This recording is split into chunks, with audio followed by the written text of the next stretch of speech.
세계로 향하는 맑은 창, 제이칸 뉴스.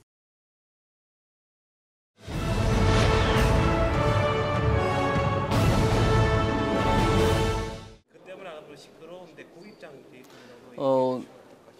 작년에 본 의원이 원내 수석을 하면서 누리과정 예산과 관련해서 5,334억 원의 예산을 확보를 했습니다.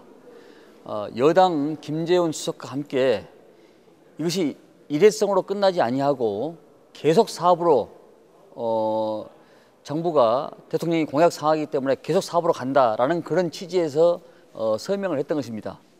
그래서 누리과정 예산 때문에 담뱃값 인상에 대해서 우리 당과 제가 양보를 해서 누리과정 예산 확보를 한 거죠. 그런데도 불구하고 금년에 지금 누리과정 예산이 전혀 지금 예산이 태워지지 아니해가지고 교육 대란이 예상되는데 이 부분에 대해서는 정부가 시급히 특별 예산을 편성을 해서 저는 가야 된다고 생각하고 있습니다. 홍릉에 대한 얘기를 좀 더 하고 싶으신데요. 아까 말씀하신 것처럼 그 서쪽에는 홍대 주변이 있다면 동쪽에는 홍릉 이런 식으로 말씀하셨던 걸로 알고 있는데 사실 동대문 이쪽 구역에는 문화시설이 저가보다도 썩 많은 지역이 아닌데다가 특히 홍릉은 대학가라든지 연구단지라든지 있는 시설입니다. 그렇다면 아까 의원님이 내놓은 청사진처럼 문화 커터가 생긴다면 지역민에게 어떤 도움이 될 건지 혹시 생각하고 계신 청사진을 먼저 청량초등학교 교과를 보면은 공기와 먼지마저도 향기로운 청량이라고 되어 있습니다.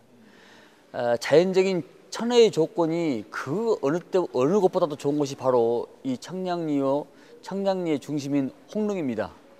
홍릉이 당초 이명박 정부 때는 녹색 기후 성장 중심지, 또 박근혜 정부에서는 과학 단지로 만들려고 했는데 내가 정부와 동료 의원들을 설득을 해서 홍릉이 과학자들과 연구원들만 있는 외로운 섬이었는데 이것을 이제 주민들한테 돌려줘야 되겠다. 그래서 홍릉을 문화와 과학이 숨쉬는, 특히 문화가 숨쉬는 그런 지역으로 해서 활성화를 시켜야 되겠다 해서 홍릉을 문화의 단지로 지금 예산을 확보를 했습니다. 당초 74억인데 6억을 더 플러스해서 80억으로 확충됐기 때문에 이것이 이제 계속 사업으로 더 크게 갈 수 있는 그런 여지가 많은 거죠. 따라서 문화의 컨텐츠와 과학 컨텐츠가 같이 이렇게 함께 윈윈할 수 있게끔 총 420억의 예산을 확보해 놓은 상태입니다.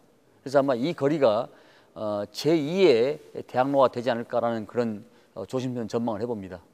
한국에는 특히 전통시장이 많다는 말씀을 해주셨습니다. 전통시장 발전은 사실 많은 구나 많은 시에서 내놓고는 있지만 사실 쉽게 풀어가지 못하고 있는 시장이지 않습니까? 그래서 그런 부분도 한번 더 얘기해 주시면. 동대문은 사실상 우리나라에서 가장 큰 재래시장, 전통시장의 메카입니다.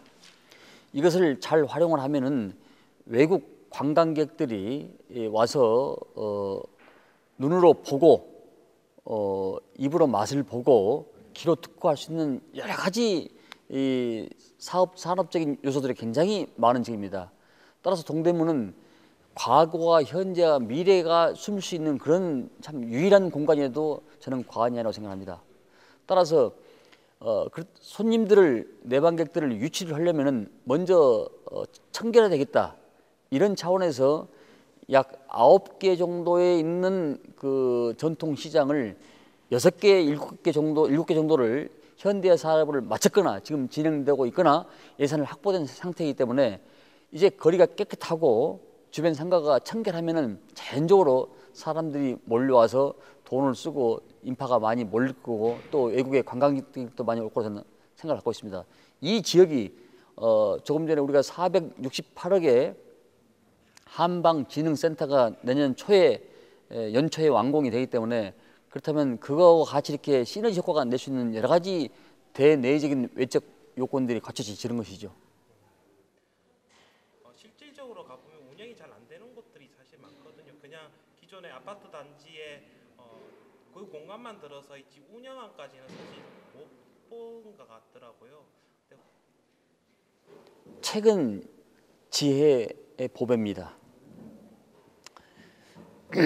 우리가 이 산업화와 민주화가 짧은 시대에 짧은 시간에 발전해서 양쪽이 병진해 왔기 때문에 그런 지식의 보고 지혜의 보고인 도서관이 문화적인 공간뿐만 아니라 주민들의 커뮤니티, 요새 삶에 상당히 소외와 외로움을 많이 느끼는데 그런 주민의 생활 공간까지 같이 이렇게 할 수 있는 그런 조건을 만들기 위해서 작은 도서관을 약 지금 제가 공약사항 내걸 이후에 한 7개, 그리고 농촌경제연구원에 중규모 한 200석, 300석 규모의 도서관이 내년에 올해 금년에 들었습니다. 그러면 그 별관에 있는 데가 그렇다면 굉장히 그 크고 작은 도서관이 같이 어우러져 있기 때문에 공간적인 거나 시간적 활용 범위 내에서 또 접근성 이런 면에서도 굉장히 주민들이 친화적으로 또 어린이들도 와서 책을 보고 이 지역의 그런 교육적인 분위기가 더 살아나지 않을까라는 그런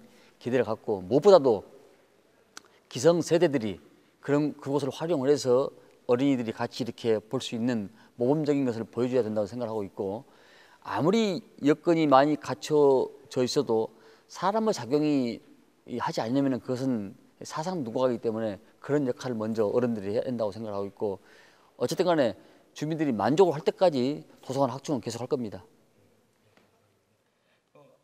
원래 특히 배봉산 이전을 통해서 새해 그 해보는 일출 행사도 가지셨던 걸로 기억합니다.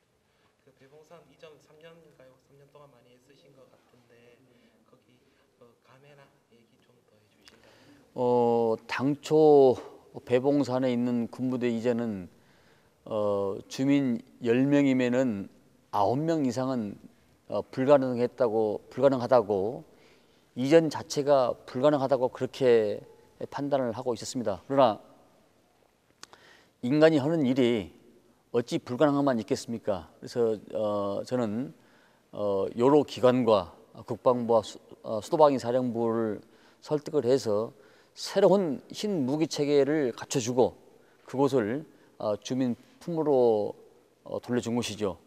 그 3년여 성상의 과정을 설명하자면은 오늘 하루도 다 말을 해도 그 노력과 애쓴 것에 대해서는 다 시간이 부족합니다. 배봉산 군부대가 다른 지역으로 이전을 하고 그것이 이제 주민 공간으로서 이 지역 주민들의 삶의 질의 향상이 많이 됐고, 또 그로 인한 지역의 고도 제한 또 이런 문제가 많이 해결돼서 주민들이 한층 경제적인 여유를 좀 더 누릴 수 있게 됐습니다. 그래서 굉장히 아주 만족스럽게 생각하고 있습니다. 아까도 사실 시현 아이디어나 이런 거 얘기하실 때 좀 놀랐거든요. 저 개인적으로도. 마지막으로 국회의원님 말씀해 지금 4년 마지막 아쉬운 점이시나 혹시 얘기하고 싶으신 점이 있으실까요? 특별히. 사람이 만족이라는 것은 있을 수 없습니다. 미안을 그릇으로서 만족을 채워나가는 것이 인간의 삶의 과정이고 또 정치의 과정입니다. 이제 밑그림을 그려놨으니까 그 밑그림의 색칠은 나와 또 우리 주민들과 또 우리 시구원들이 같이 그에 맞는 배색에 맞는 색칠을 저는 하는 일만 남아있다고 생각을 합니다. 하나하나 최선을 다하고 또 하나하나 짚어서 확실하게 할 생각을 갖고 있습니다. 많이 지켜봐 주시기 바랍니다. 세계로 향하는 맑은 창, 제이카 뉴스.